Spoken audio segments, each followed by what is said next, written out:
Everyone, how are you? Welcome to the 15th episode of Flowers and Friends. How exciting is this? I'm Ana Galena. I'm one of the hostess of Flowers and Friends, a talk show about friends and flowers, just like the name. I'm a floral designer, and with this show, I've been learning so much about flowers. Like, for example, today I'm going to be watercoloring. We have Karen and Dion with us. Hi, ladies. Hello, I'm Kara Jameson. I'm one of the co-hosts of the Flowers and Friends talk show as well. I'm a cut flower grower and educator, and I am excited for today's show because I'm like a fish out of water here. I don't know much about painting, so I'm very excited to learn from our guest today and Miss Dion. You guys, I am so pumped because we have a watercolor artist joining us today. And although my background isn't necessarily in her type of watercolor, I do it on a much larger scale. My business page is the Turquoise Iris. I am the owner, artist, and business coach as well. And I have been just chomping at the bit to get out some colors, and I've got like 5 feet of paint spread out all around. So I am ready, ladies. Yay, this is so exciting. Why don't we get the show going? Why don't Yeah, we let's play my favorite song so we can get to dancing. Let's go, ladies.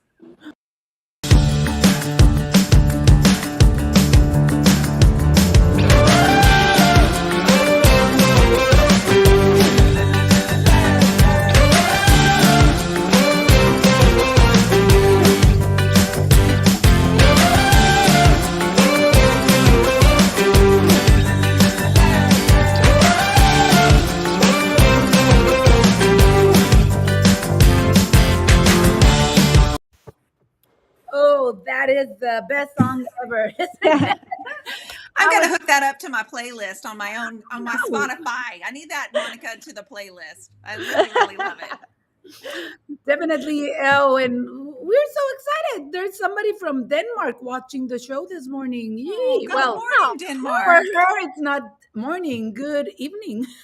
Yeah, if you guys could tell us in the comments, I would love for you to all put where are you watching from? Yeah, absolutely. And as usual, we always ask that you help us get the word out. Tag your friends, share this on your own social media pages if you can. Our expert artist is fabulous. She does a lot of live streamings. We're going to tell you more about her in a few minutes, but we're here every single Friday at 12 o'clock Central, streaming live for you. We are also streaming on bloomtvnetwork.com. So comment, let us know where you're from, let us know what you want to see in the upcoming shows, and tag your friends so they can also join in today. Yay, yay, yay. And I want to let everybody know that you can watch the replays on YouTube, and there is this new really cool thing that YouTube just got out where you can see subtitles in 15 different languages immediately. So to all my Spanish speaking friends out there, a todos los que hablan español, si no entienden, pueden ver el episodio en diferido y le dan clic para que lo puedan ver en español. I just told everyone they can understand with the captions in Spanish because this is really awesome. A lot of people are always like telling me, by the way, I'm from Mexico, I'm Mexican. So a lot of people are always telling me like, I love the show, but I don't understand a single word. But you ladies are killing it every week. So everyone. Well, speaking of last week, you guys, I'm never, ever, ever going to look at an okra again. The same way. Right? Like the okra has like, wait a minute. I thought it was just like I liked them pickled in a jar and in my salad, but I'm telling you what, I'm going to look at it totally different because now it can be a vase for me. Yeah. You know, I was so sad I had to miss last week's show. So we had a guest host on, and I was going back through and watching the talk show, and I was like, is she really putting flowers in okra? I grow okra. I've never thought about doing that before. I've seen them dried and used in floral design, but it just has never occurred to me to hollow them out and put fresh flowers in there. I thought that was genius. You know, using what you grow, or maybe whatever you can pick up at a farmer's market. Very cool. I really love the idea of putting the toothpicks because if your flowers are not edible and you want to use a Right. tomato or whatever you want to put your flowers in, it's so important that if your flowers are not edible, they are not touching your food because that can be poisonous. So I love the idea of putting the toothpicks to the flowers to add them to fruit or vegetable. Last week's show was incredible. Absolutely. And Yes. for being from the South, you hear about collard greens. I mean, everybody in the comments, Yeah. tell me now if you're brave enough to eat collard greens, because Oh, that's a no. Sydney, what, Kara? I know. I'm from the South. Okay, well, I think it's the smell that I don't prefer. But when Sydney started showing us how you can wrap the collard green leaves inside a vase and take a basic dollar store vase and that's glass and wrap. Okay, so I'm gonna buy some. I'm gonna buy a bundle. And then she said that was like $3 a bundle. You can't find fresh flowers for that price. So let's go ahead and roll last week's clip, shall we? Yes. Framing Floral Techniques is a step-by-step how-to floral design book geared towards beginner and intermediate floral designers. So it's really helping you refine your skills and sort of level We up. actually are doing a dinner party this evening where we had to come up with some different ideas and concepts for the place cards. So here's another one. Same little name tag, same kitchen twine, but this time we used okra. And I was like, is that okra? You've got my favorite pickled okra over there? Oh, yeah. So it's not pickled yet, but after a couple of the martinis, maybe. So I did, ladies. I'm so proud of myself. Ooh, I can't wait. Okay. Hopefully it Oh, wow. It's been beautiful. That is so beautiful. It was just in my front yard, and it didn't go to. Oh, okay. Pretend you didn't see that hydrangea falling. Big deal. I cook with them, but I don't do a lot of flower arranging. I see them beautiful and I connect with them in just a different way. But Bloom again has opened these doors for us and our creativity to really experiment with them in these other ways. And Anna especially is so encouraging, as so many of you know. And she speaks my language. She talks about flowers and your connection to the soul. Oh, that was a beautiful show, and I love the part where your hydrangea fell. Matt told me, he goes, Matt said, Dion, don't just set that in there. It's going to fall out. And I was like, I got this, babe. Wait, Dion, did you use chicken wire? No. What do you think? I don't have that just laying around, Kara. I mean, where am I going to find that? I've got to go to, isn't that at a special chicken store? No. Well, actually, I do get it from a chicken store because I live on a farm and that's easy. But floral designers do get it from a wholesaler that is special coated and, you know. No, but you can get it anywhere. You can get it at a hardware store. No, you don't have to go to a chicken store or to a farming store or nothing like that. It's so easy. You can get it at Home Depot, Lowe's, or even your local hardware store. Okay. All right. Well, let me tell you, this week's show, we have Kristy Rice on. Ladies, how did you feel when you found out Kristy was going to join us and she was going to do a watercolor tutorial and you all are going to get to paint with her today live? How'd you feel about that? I am so excited about this. I mean, I have my watercolors. I have my book that I've been reading, and I love this because I've never been a painter, and thanks to you, I started painting, and now I'm gonna start watercoloring. How about you, Kara? I was like, I don't paint. Like I create with flowers in the garden. I'm like, I don't know what to do. Like, what kind of paper do I need? Like, what kind of paints? Like, you know, I'm excited because it's push me out of my comfort zone and allow me to do something new. So how about we bring Kristy on and say hello and talk about her new book. Hello, Kristy. Oh my. Hi, hey everybody. Yeah. Kristy, we're so glad that you're here. This book has glorious pages, and then I found out that it's just one of many of your books. So for our audience who doesn't necessarily know what you do or where they can find you, tell everybody. I mean, you describe yourself as what? I don't know. That is a really hard question to answer.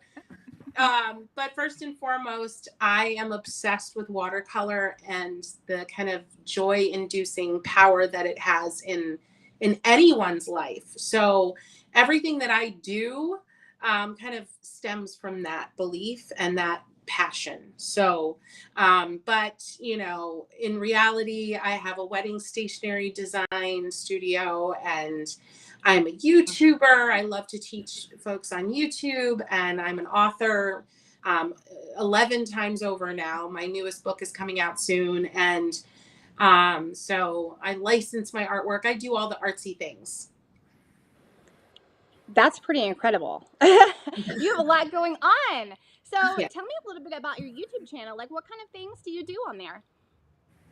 So the YouTube channel is really geared towards beginners or anyone that maybe had experience with watercolor in the past, but has maybe left it go for whatever reason. And I focus a lot on joy and the difference between joy and happiness. Happiness is very circumstantial in our lives and depends on good things happening, good things. Yeah.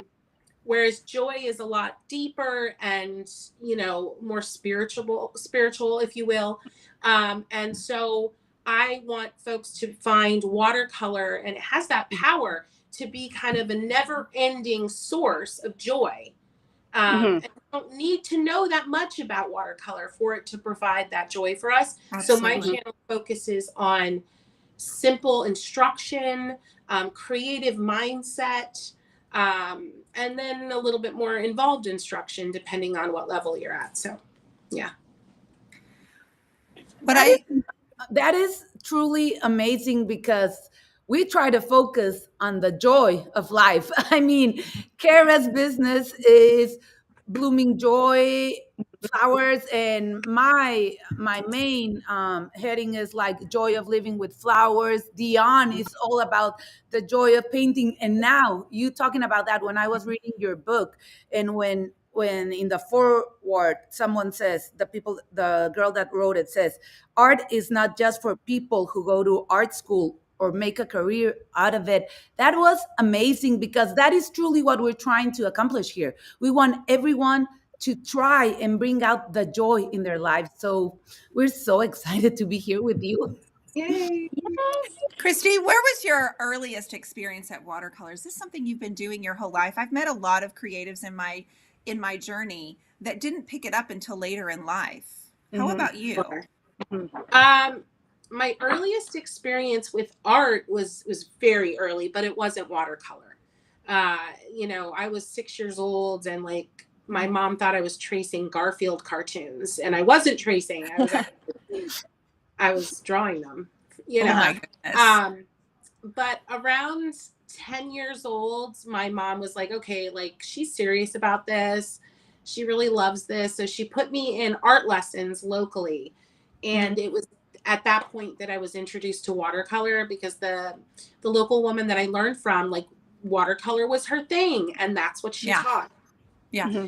And I remember that first class just being like, what is this magical potion on the page? I fell in love with it. I think that's what I'm noticing is you're prolific in not just your expressions, your wording, but in the way that you masterfully do flowers. So I have a favorite page of this book. May I show you? Yes, I'd love to. I have a favorite page because I'm also in love with textiles. So on page 136 and 137, Kristy, you show this page of this, it's kind of a vintage chenille floral pattern. Yes. And then you show your interpretation. And in this book, you take us step by step, showing us how you're translating that onto watercolor paper. And just with your proficiency and obviously your experience, but there is a passion. And obviously this is why your books are so successful, my friend. The passion definitely is conveyed through your images and through your videos. And I read your words and I'm thinking, how can you not only be a masterful watercolor artist, yes, described as the Bob Ross of watercolor, I read that in your bio, but your wording, I think that that's a whole, being able to do both of those and being able to gravitate toward this audience, even the audience here, they've been just like this waiting for you to start. Yeah. They're chomping at the bit today. Oh, yay. I do. Thank you for just the many kind words, and I'm blushing really. But I do, as much as I adore painting, I actually feel that my writing they feed one another in a lot of ways. Absolutely. And so I do spend a lot of time writing, and I absolutely think it's just a wonderful outlet for any painter as well. So. Mm-hmm. Well, it absolutely shows. Thank you. Can you tell us a little bit about your latest book and what inspired you to write it? Yeah, so my latest book that's actually currently available is the one you've been showing, and that's Free-Spirited Watercolor, Making Art for Joy's Sake. And yes, that one. And that is my first really in-depth how-to book. So, you know, it's ring bound. It's meant to like get down and dirty with watercolor, you know, and a lot of step-by-step. But I also, because words are a part of me and how I communicate and how I teach, there's a lot of call outs in the book where I try to get inside the beginner artist's head. And as I was writing the book and writing the step-by-steps, I was like, okay, what are they fearing right now? What are they confused right now? And so in the book, you'll see the little call out sections in dark green watercolor. Yes. And that's where I'm addressing those things. Like I wanted folks to feel like I was sitting beside them with this book. You know, I wanted it to be a very dynamic experience. So that was the goal. And there's all sorts of projects in there. There's floral, but there's landscapes, and there's a project where I show you how to paint different gems and rocks, and so there's all sorts of fun stuff in there. Yeah.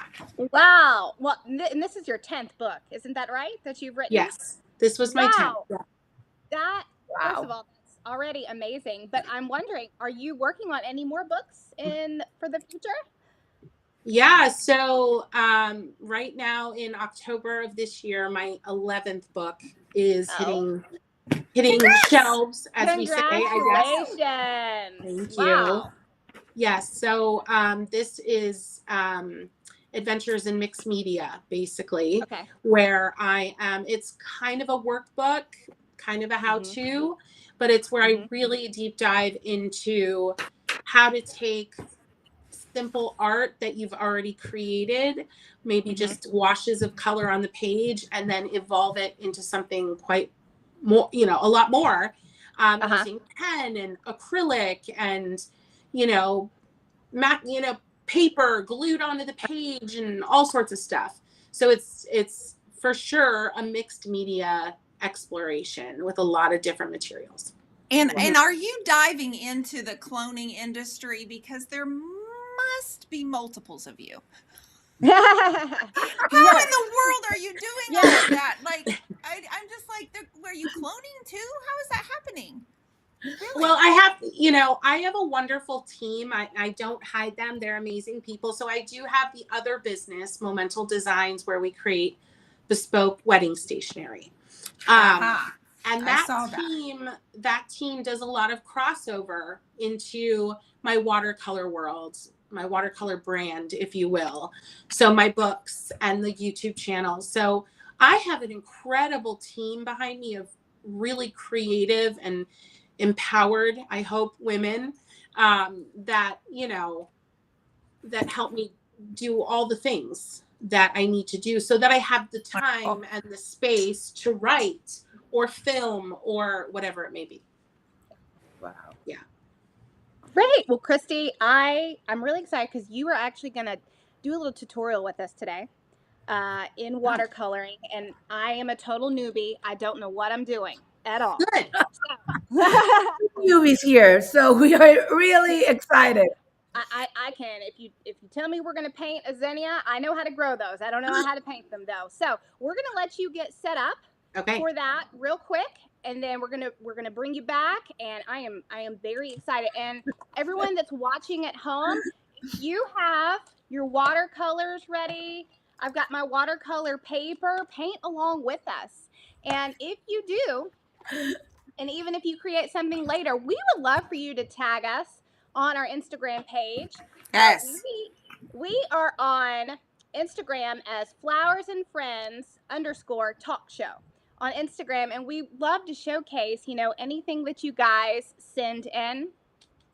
This Flowers and Friends talk show, it is part of Bloom TV Network. And if you've never heard of Bloom TV Network, it is the world's first flower-focused streaming TV network that's all about flowers. And it's not just about growing flowers, although there is a lot of that there, and I am in that world. We have over 100 different Bloom TV experts, everything from people that talk about and doing things with edible flowers, painting with flowers, just culinary, creating cakes with florals. So we encourage you to check that out at bloomtvnetwork.com. Absolutely. While Kristy's getting set up, I'm excited. So this is our 15th episode. And for 15 episodes, I've been traveling to other places to do the live show because I live in Tennessee, live on a farm. Sometimes we don't have the best internet out in the country, and I didn't have great internet to live stream. So I've been traveling elsewhere so I could do this show. But today I am in my flower studio for the first time doing the show. Woohoo! And so, I got to make my background all cute with the flowers that I grow and something I painted last night. Very It looks amazing. I hope that you had a little bit more quiet time this morning rather than rushing and having to drive. I mean, your commitment is outstanding because you were driving and then going back through Nashville traffic just to do the show. And it's been totally worth it to you, but we're thrilled that you're there in your home studio. I wrote down one of Kristy's favorite quotes and she put it in the book, and I think you guys are going to like this. I want to set the mood, all right, because Kristy said this, so let's set the tone. She said forget rules, forget right. I can handle that kind of attitude, can't you? I love that. And I'm even a painter, but I'm like, forget rules, forget right. So there's no wrong way to do this, ladies. I think we're going to be great.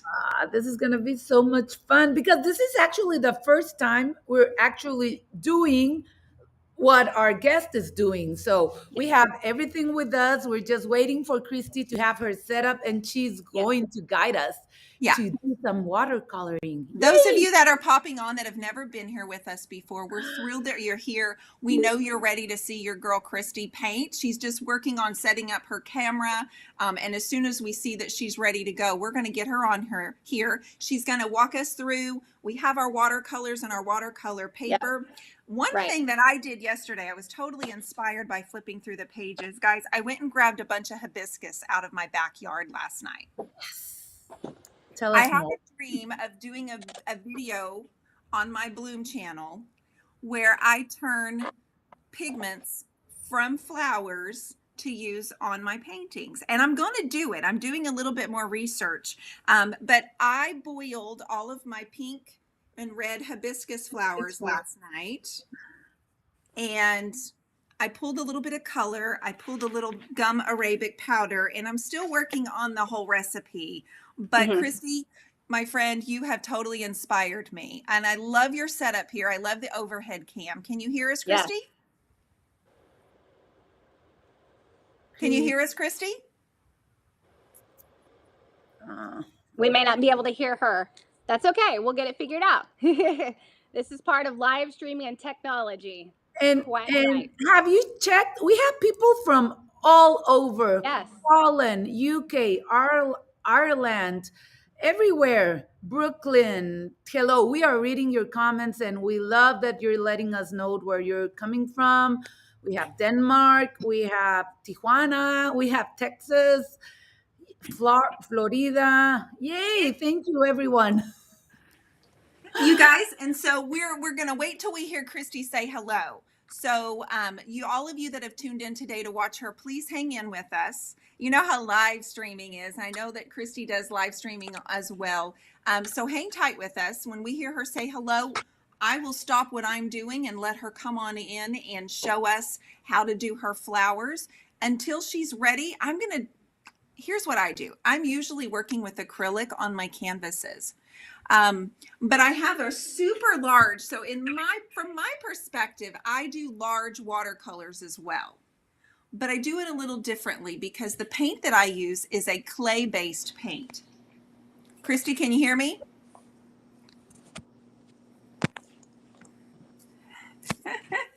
Thanks, you guys. Bear with us. Okay, so it's a clay-based paint. So what that means is when I add water, like Kristy does with the water, when we're painting with water, it's very porous and it absorbs.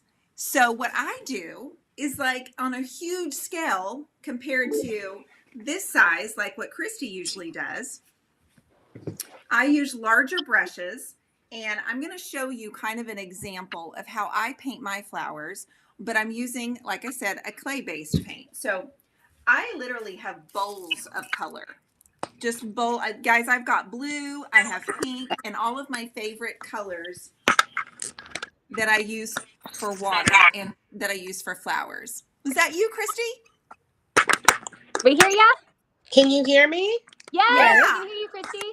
Well, give me a moment. Don't show anything yet because it's a hot mess over here. But working through it. No worries. You guys, thank you so much for being on here with us. So I'm going to show you how I watercolor because I always in my left hand have a water bottle. This is a fine mist sprayer that I use with my clay-based paint. So let me just give you a quick example, and then I'm going to show you how I do my flowers. I should probably put this on even though, I try not to get too messy. Bowls of water. I have a green. I have 2 shades of pink. I have a yellow and a blue. All right. So I'm going to pull this a little bit closer.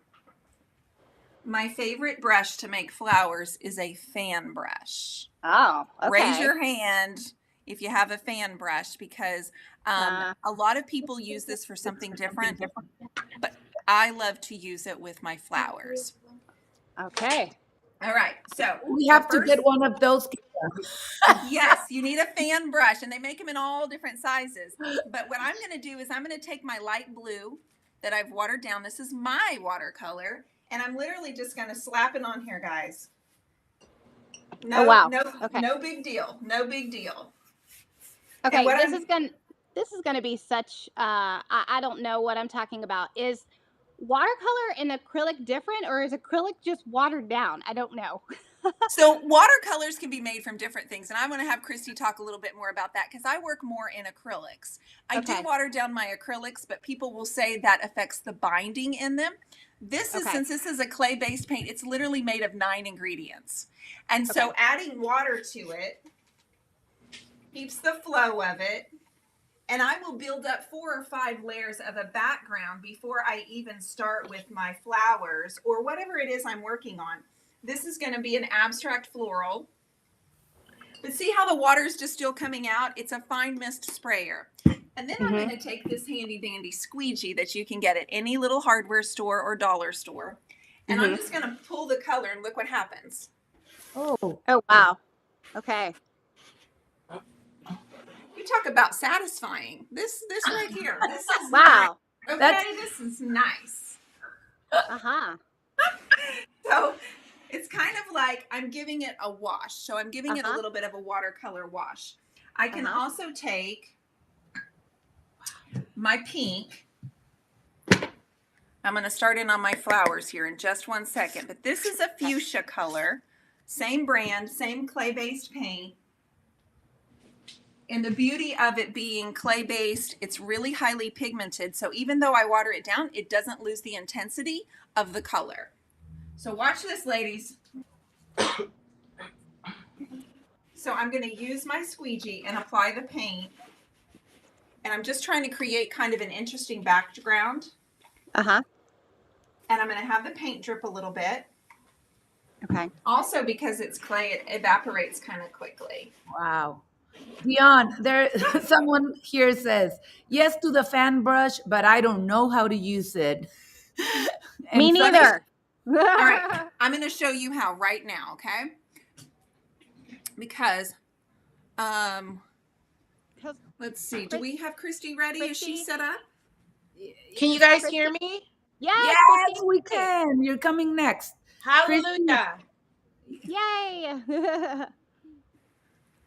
All right. And a lot of people have been saying that they've never heard of clay-based paint. And I love hearing that. I love hearing that so many people haven't heard of it. I use it on my furniture. What I love about it is that it's the greenest, most natural paint because there are only 9 ingredients. So there is not anything in it that's going to harm. I've literally put it on my skin and in my hair just to be a silly goofball. Just to be silly. But I use this entire canvas. It's 40 inches by 30 is covered in a clay-based paint. And what I'm doing is using my fan brush this is how I watercolor because I love a really large scale canvas. So I'm using this and letting, like, girls, see how anybody can do this. Am I right? Yes. With some practice. We can practice. Say yes. We definitely, it looks happy and joyous and a fun activity. It's a fun activity. And so I'm starting with the darkest green first. And what I'll end up doing is I would add layers and build up some color. So I can also take a really large brush, which the larger the canvas, the larger the brush you can use. My favorite is my 6-inch. I use this with watercoloring. I always water down my colors. I love that it can really build up layers and kind of pull your eye in visually. So even though I'm painting flowers, and the heavier and more pigmented, the closer it's going to appear to me, while all of this is in the background. So I can also take my large brush and do a really heavy stem. See what happens here? See the real heavy? Yeah. Oh, wow. Stem? Okay. Reminds me of iris foliage. Yes. So I love that you see flowers in everything I do. That makes me even feel better. Someone just asked, that is this paint the same as ceramic glaze? It is not. Okay. You can, however, it's not called ceramic glaze. You can, however, paint on metal or glass or any type of slick surface. Because of the clay, it will stick to anything. So one day we painted here on the live for Flowers and Friends Talk Show. I painted on a vase. It was a glass vase, and I took it from a dollar store and gave it the whole anthropology hack. So what I want to do now, though, is I'm going to take a clean fan brush. I would keep working on this. You know what? Let's just do it. Kristy, if you're not quite ready, I'm just going to keep going, my friend. I'm ready whenever you are. Oh, well, I say we take a break, let this dry. Let's bring Kristy on, and then I'll follow up after her, okay? Sounds fabulous. I think we should do that. I know you guys are all ready to paint, so let's do that. Yes. Okay. Yay! All right. Can everybody hear me? Yes. Awesome. Okay. So just a quick thing, and you're going to notice that I am painting upside down because technology isn't agreeing with me today, and that's the only angle I can get to work on my phone right now, so it is what it is. But the good thing is that what we're going to paint today is called a fairy tale flower, and it's a flower that exists nowhere in the world. It just exists in our brain. And so it's also a symmetrical flower. So whether I paint it upside down or right side up, nobody knows. So there you go. Love that. I have a set of watercolors. I know somebody asked what's the difference between acrylic and watercolor. So acrylic is a polymer-based paint, and acrylic, when it's dried, it's done. It's permanent. It's not going to reconstitute or re-wet. So watercolor is water-based, and when it is dry, you can see these pans are all dry. Yes.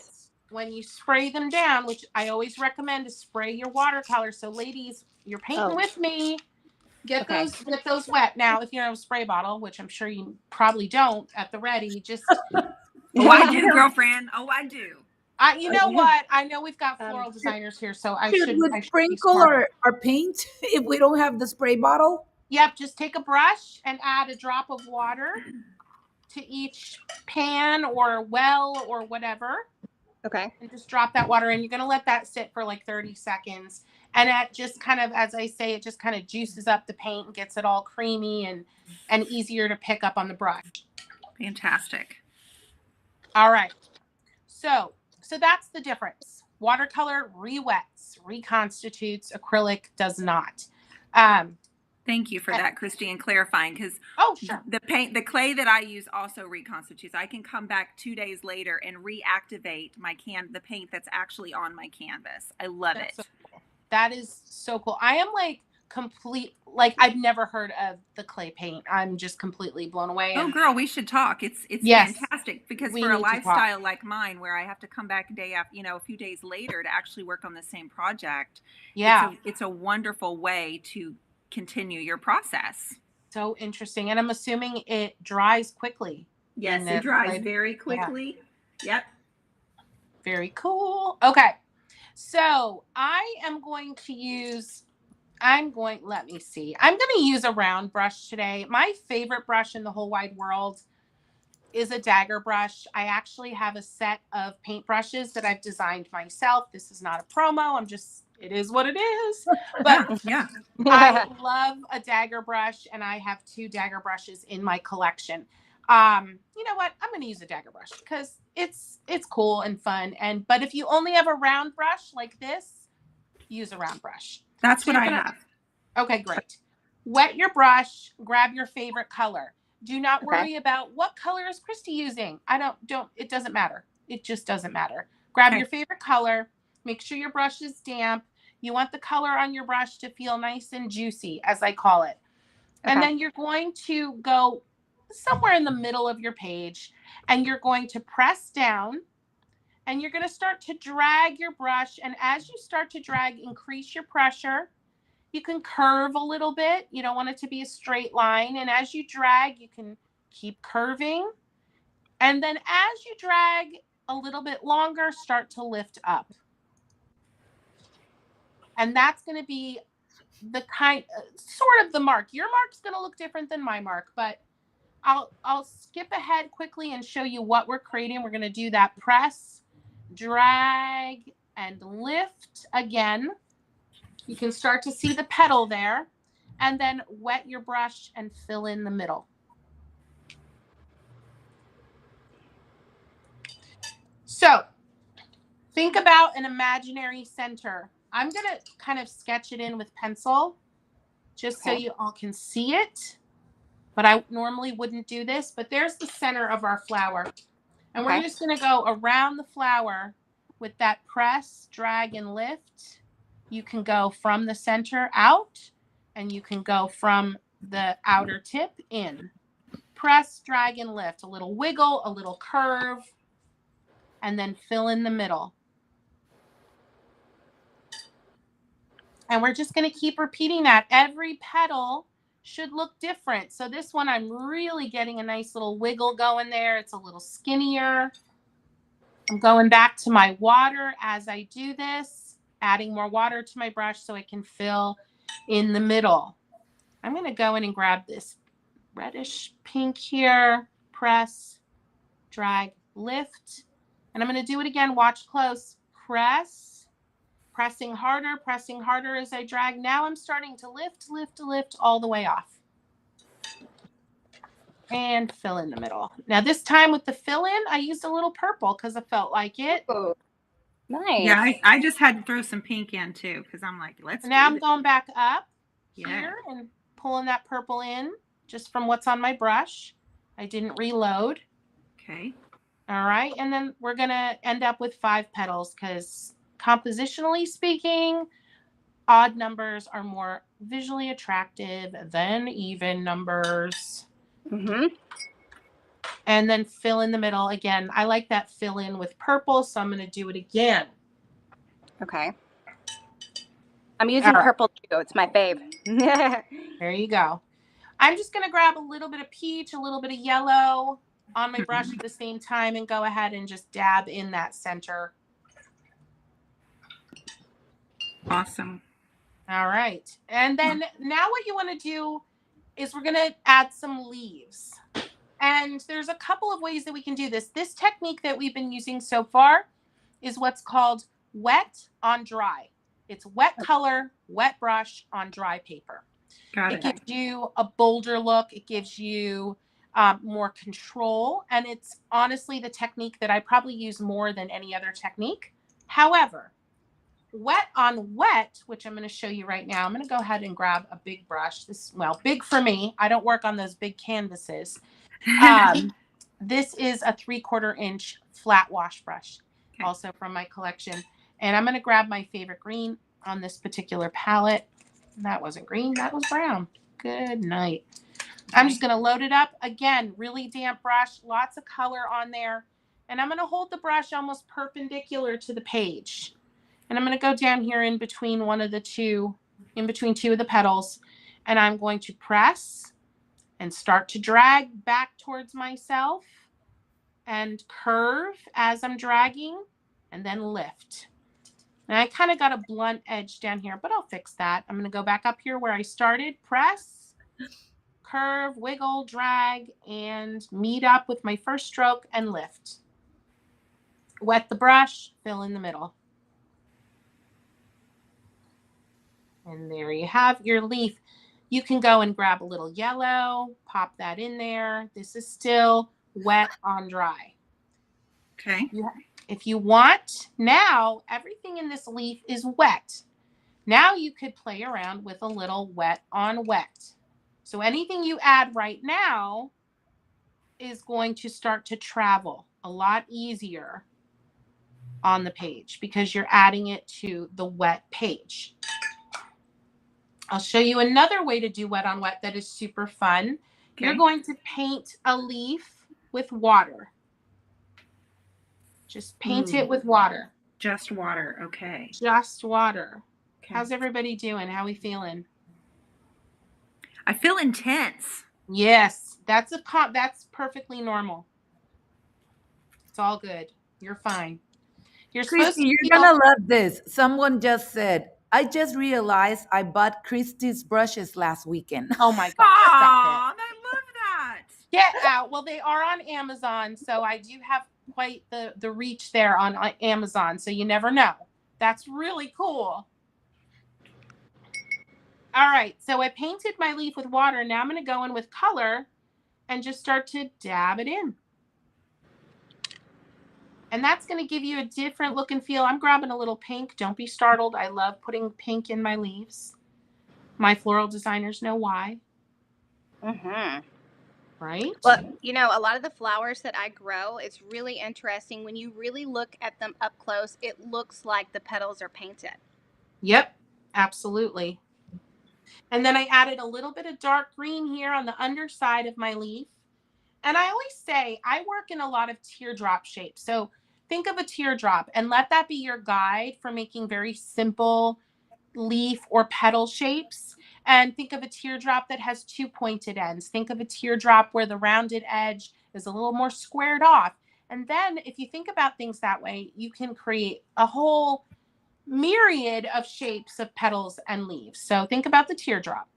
Okay, that's perfect. Thank you. I'm going up here. I am using a dagger brush and I'm going to dab.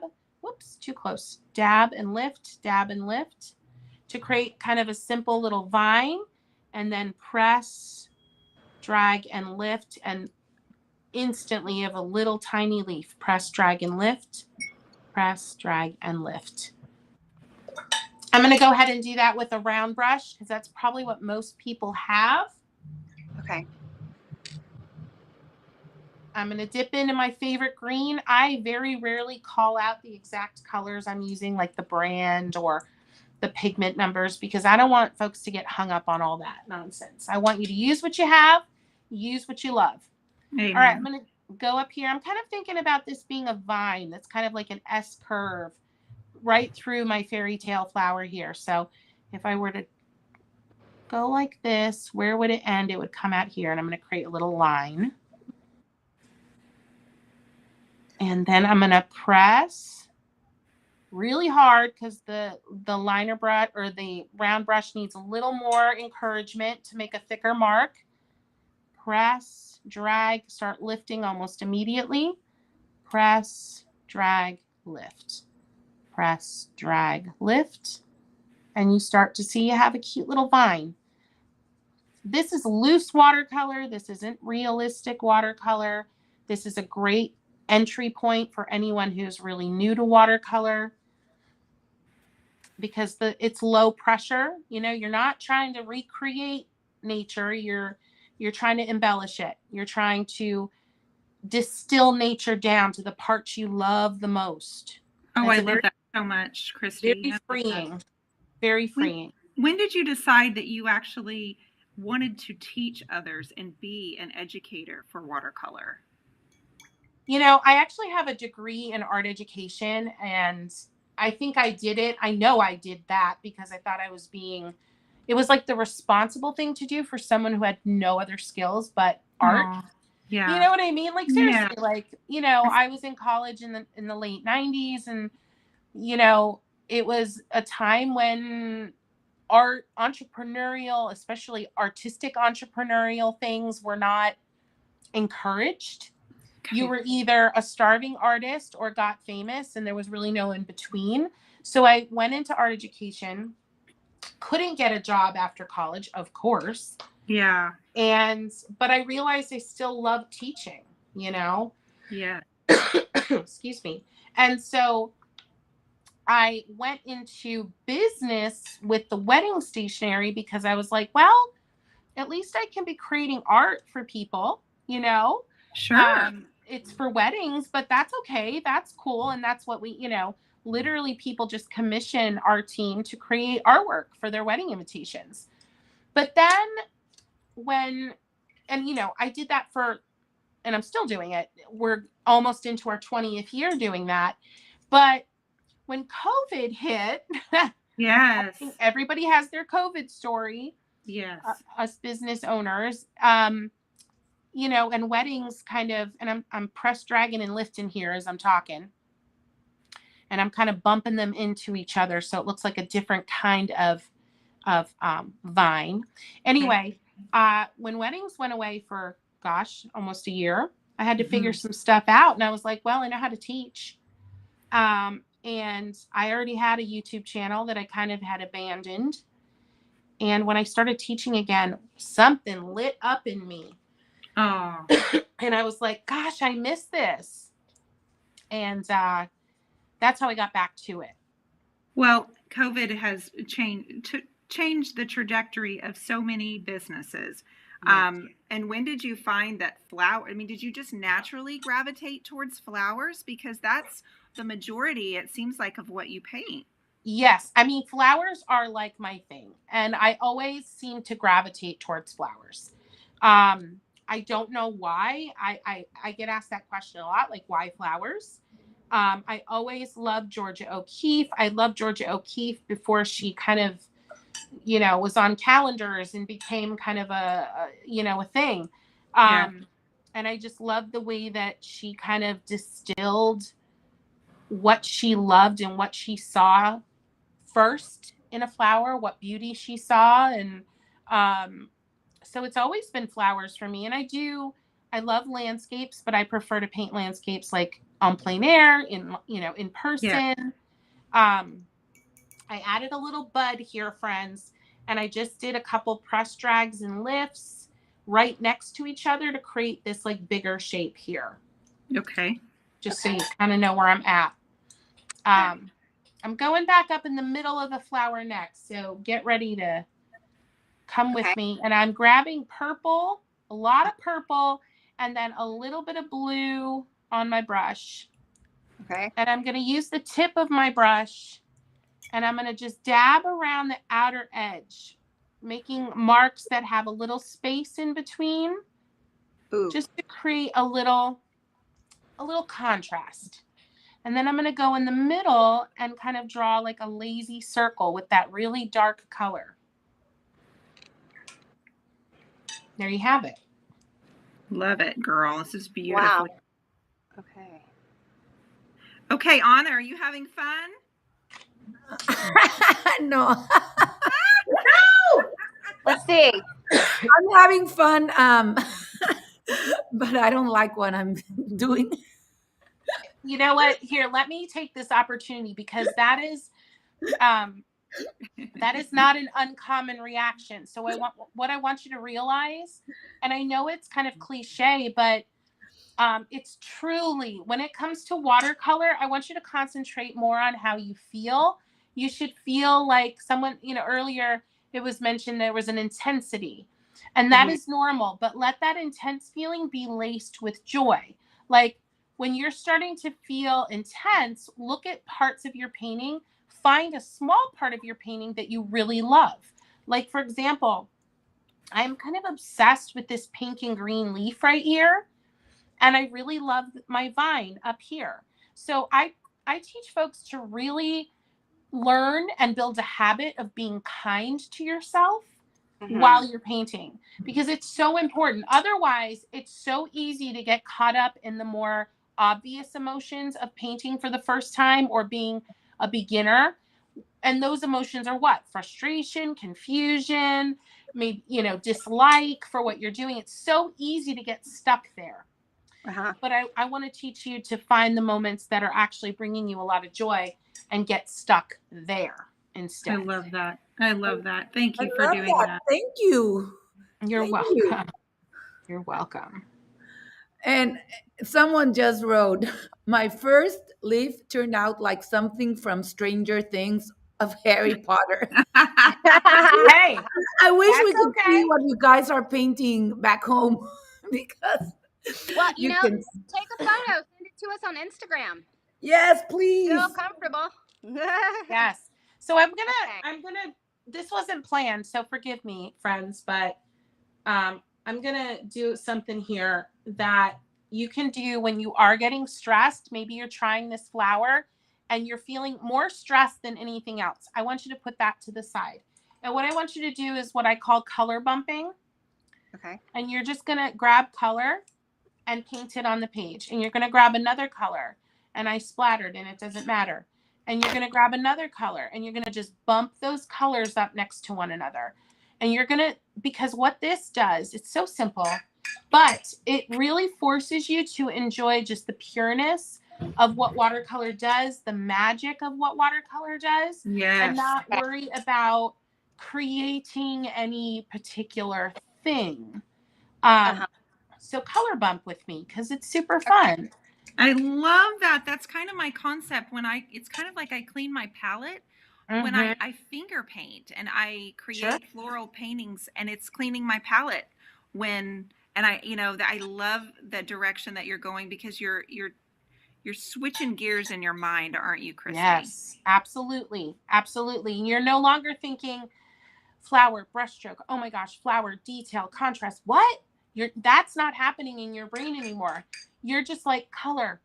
Ooh, that's fun. Ooh, look at that. Wow, color. Like that's what your brain's doing when you do something like this. Yes. Because you're not trying to replicate anything. You're just putting color on the page. It's fantastic. I love your description of that. Thank you. Yes. So Anna, I think what you're fun. Yeah. Yes. Good. Thank you. And this is often where I tell people to start because it's so low stress, So this is a great place. Like for the gal that mentioned she just bought my brushes. A lot of folks will buy my brushes or buy my palette and they will let them sit for weeks or months. Do this. Get them out today. And color bump. Do this. Just do this. Because I always say, what's that mantra? The first step is the hardest, right? I actually like to put a spin on that. If your first step is small enough and simple enough, it's actually the easiest.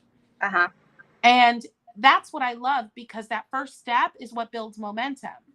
Like I was taught in business years ago to do the first thing, like if you have a goal. Yes. To do the thing that is the easiest thing to do. It's the quickest, it's the easiest, and to do another one and do another one. And before you know it, you're going to have the mental momentum to do the big hard thing. So what I want is to build like this creative momentum for folks that I work with and teach. I want you to figure out and learn, because building creative momentum is a habit. It's a habit you learn for sure. Absolutely. I totally agree 100%. Yeah, someone just wrote, I just got better because I quit caring about how it looked and started enjoying the process. I think Absolutely. Yes. Mm-hmm. Let go of what the end product is going to be and focus on the actual process. Not only will you enjoy it more, but 9 times out of 10, the actual end product will be something that gives you joy and happiness and even a little bit of pride. Absolutely. Like,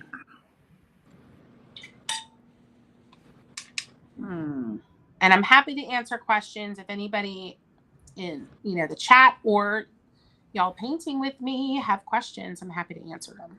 Now, Kara, is your daughter over there painting?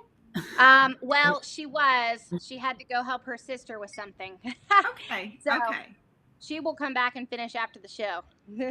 I'm not sure I'm going to read this correct, but Fru Diderchen just wrote, oh my goodness, what am I doing? Please send us a picture. We would really love to see what you're doing. Yes. This color blocking is fun. It is. It's super fun. I'm going to grab another sheet. Just enjoy. If you don't like it, start over. Love that. Yeah. It's just paper. Just enjoy. Oh my gosh, I do that so much. Like I probably have 20 paintings going at a time, because like my creative brain is very hard to tame and hard to keep entertained. And I'm okay with that. Instead of fighting against that, go with it. Start a new one, but don't throw away the old one. I just sprayed the paper here. It's just a little scrap, but I sprayed it down. If you don't have a sprayer, you could just wet it with a clean brush, and then you can go in and see what happens too with some color bumping. And the fun thing about these, when they're dry, you can go over them with a black pen, a Sharpie, whatever, and you could doodle on top of them. Really fun. I love. Kristy, I know that you love to paint flowers. Where do you get your inspiration from for that? Do you grow flowers?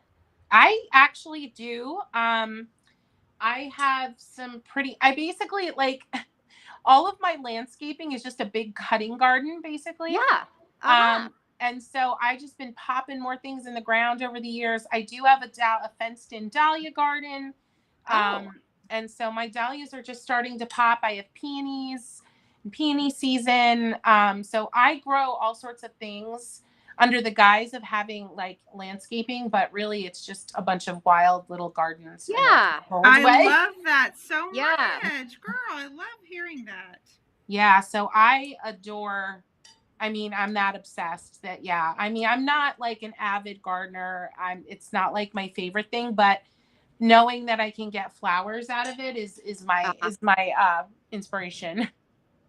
That was what I found interesting. I started growing cut flowers 4 years ago, and it was more like in a row style fashion.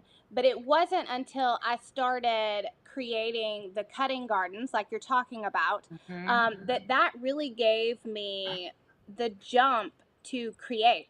And I learned that I loved to create floral designs just by walking through my gardens, because I saw that it inspired me. And I didn't even know that until I started planting the cutting gardens. So it's amazing how something simple like that really can inspire you. I don't paint, but I have been very inspired to paint lately. And so I actually got some acrylic out last night, and I just started painting flowers, and I didn't go into it trying to paint a specific one because I knew that I probably couldn't make it look realistic. And as I was painting it, I started to see some anemone flowers that I grew 2 years ago. And it's easy to make that connection. Absolutely. Oh, that's beautiful. I love that, Kara. You started to, because it was kind of stored in your memory, right? It was kind of housed there, like, okay, I know how to do a flower. I've seen them. I grow them. Yes.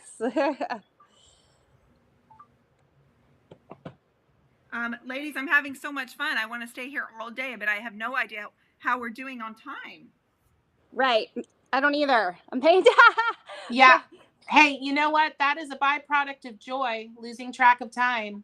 Yes, It's called the joy. It's called the joy zone in my world. Just saying. There's a great question here. Okay. If you are a paintbrush hoarder like I am and have many to choose from, how do you decide which shape or bounds to use for any given piece? Well, you know, the larger the paper or the canvas, the larger the brush. That was mentioned before. That's a great way to go. I'm a little bit more of a less is more type of gal. That is why I use a dagger, because it's got, you know, the curved edge, it's got the pointed edge, it's got all the things, and it can make really pretty broad strokes. The further you go in a painting, if you're starting to add more detail, your brush is just going to get smaller and smaller and smaller. Yeah. So that's a good guide. In general, in watercolor, like a good like number 10 round or number 12 round is a great starting point if you're working on, say, just more standard, like a 9x12 sheet of paper. So it really, I think a general rule of thumb, start larger, go smaller, and kind of figure out from there, though, what your favorite brushes are. One of the best things you can do with your brush hoard is to take some time in a sketchbook or wherever, take some time and really figure out what they do. And that can be taking a brush and making some marks, seeing if you can repeat them. I have brush drills on my YouTube channel. So like I'm literally going up and down with this 1/2 inch dagger. What does it do? All right, go up and down on the curved edge. Oh, wow, it creates a thin line. Cool. You know, go do a serpentine, little S, see what it does. Oh, nice. Do that with all your brushes, document it. And that process alone can be extremely cathartic. But I would suggest, if you do have a significant brush collection, to take some time to do some drills with each brush and document it so you know what you have. I love that so much. I was going to say also to elaborate on that a little bit more. If you use large brushes, I would literally grab like a scrap piece of wood. Or the funny thing is, we're so scared to use those brushes. And I know you mentioned that earlier, Kristy, is that, you know, they'll buy your brushes and they'll sit there, and I bought them and I don't, because it's like it's like burning that candle or using the fine china, or it's that they're saving it for the perfect moment. Right. And they're robbing themselves of joy, like you've mentioned. They're robbing themselves. So get it out and play with it and see, get an old piece of wood and just see what markings that particular shape of brush makes. If you're not wanting to ruin your paper, you know, use a scrap piece of wood out in the garage or something and just play on it. Absolutely. You know what I find interesting about this color blocking? So I didn't know until I started growing a cut flower garden that I love the color purple so much, because I kept buying purple flowers. And so with this color blocking, I am trying real hard to use every color on my palette. But now that I have so many colors on my color block, it's really interesting going back and looking at it and seeing like what color family I am painting a lot of, it seems like. And of course, I have a whole lot of purple on here. Yep. You're going to find, Kara, what makes your heart beat. If you pay attention and really focus on, okay, how do I feel right now when I'm using this color? You'll feel that like bump, like it gets you a little bit excited. And when those colors mold together, you'll say, oh, like this is part of me. You know, I have the word turquoise in my business name because it's always been a color that has just been a part of me. I don't even know how to describe that, but it is something that when I'm using turquoise, I feel like a different person, and I know it's part of me. Well, I've definitely discovered purple lights me up. Did not know this until I started growing flowers. There you go. Love that so much. All right, guys. So I think we have to kind of put a hold on, or you guys can keep painting. How about that? I'm going to set mine over to the side and I'm going to show you. So this is what I have so far. Let me see if I can tilt my camera. But before we go, so there's what I have. Kristy, thank you so much for helping me with this. Thank you for having me. It's been so fun. Love it. Yeah. Well, I want you to stick around. I'm going to go ahead and just do a flower or two on my large canvas and finish up my little segment, because what you can see now is the clay paint is completely dry. And the way that we did our colors here, I used 2 different greens to create shadowing and texture. Yeah. Usually you can use 3, 4, but I also added in a really thin liner of blue. Just like when Kristy was mentioning, you could use a pen or whatever markings that you want to use to create more definition. So I would do that on my big canvas as well, if there were more time. But I just used one flat green. It's called Fancy Farm Girl. That's the name of the color, but it doesn't matter. Just a warm green, probably the darker one. And then I would bring in something like this. And this is kind of more of an emerald. I'm going to get a clean fan brush. And I am going to mist my whole canvas and add, not where it's dripping. I don't want it dripping off, but I want it to be really soft, because the clay paint will move easier across the canvas. So I'm literally just going to go back over a few of those stems. And because I've misted the canvas, it moves across it and just drags really easily. See how I'm just kind of creating a little bit more definition. Thinking about the tips that Kristy said, where she said, do the tip, press down a little bit harder to get the width, and then let it up towards the bottom. And anybody, can you guys see me okay? Yes. Perfect. Okay. All right. So I'm going to start in on a flower here in just a second, but I'm doing the exact same thing, just in a larger scale with a different medium, but the same concept. Just organic, just whatever flows. There's no rules. I'm not looking at an image, but I have muscle memory of knowing what flowers look like, right?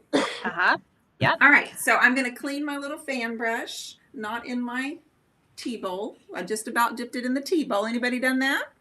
Every day. Ah, girl. Every day. It's hysterical. I'm like, oh, not that one. All right. So let me get a little bit of pink. Now this is a color, just a deep pink. I'm going to start with this deep pink first. Okay. Okay. All right. I'm just going to pick a spot where I want a flower to go. I'm lightly misting it, and I'm just going to make those same type of petals that we just did on our watercolor paper. Okay. As big as I want. Look, just naturally. And you're using your fan brush, right? I am. I'm going to pretend the wind is blowing. Okay. Blowing straight through this field of flowers, and I'm going to have them just kind of rocking and rolling off to the side. The more drips, the better, because I actually love the fluidity and rhythm of the actual drips provide an abstract painting.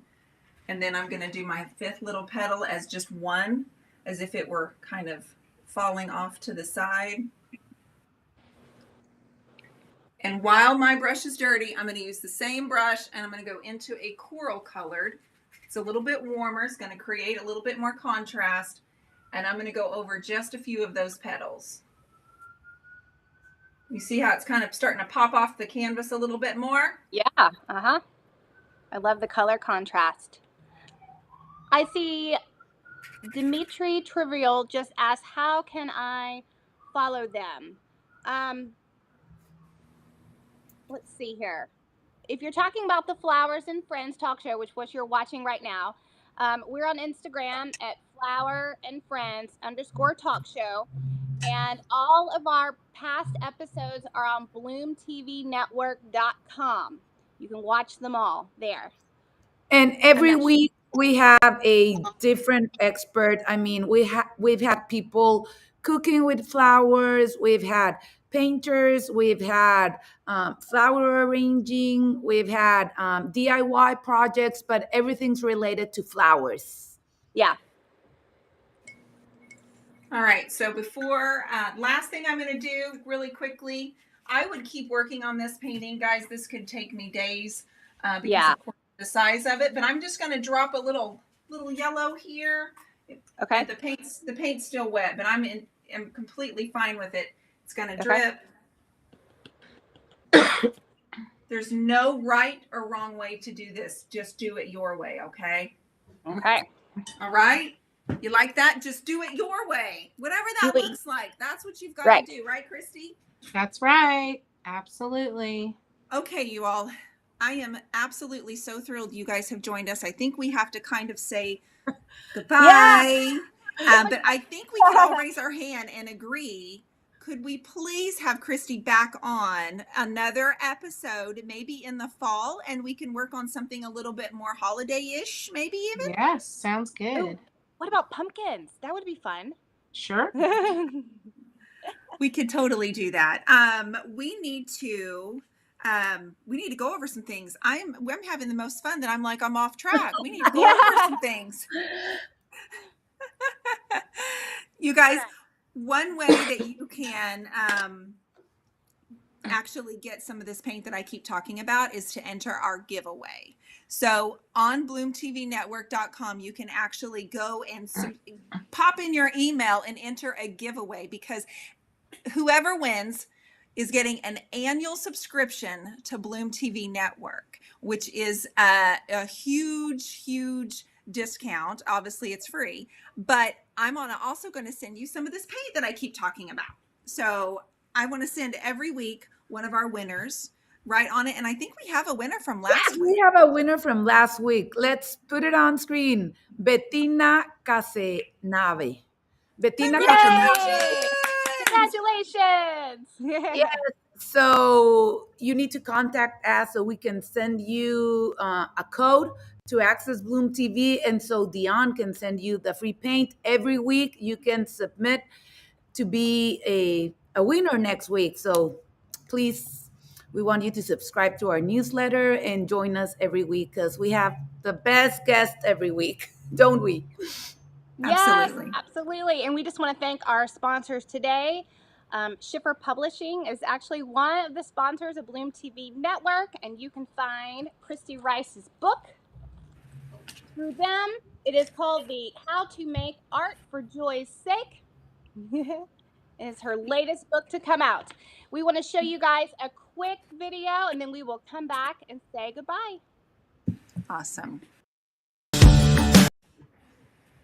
Oh.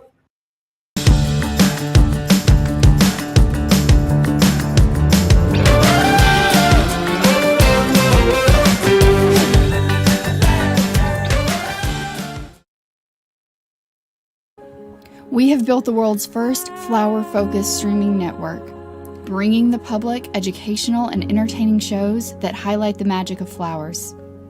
Learn how to heal through flowers, cook with flowers, design your living space to reflect nature, make crafts using florals, sustainably garden, and so much more.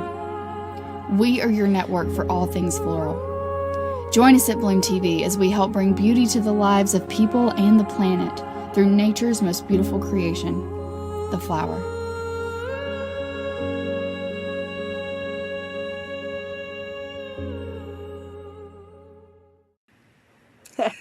Thank you, Kristy, for spending your afternoon with us. This was wonderful and magical and so incredibly joyful.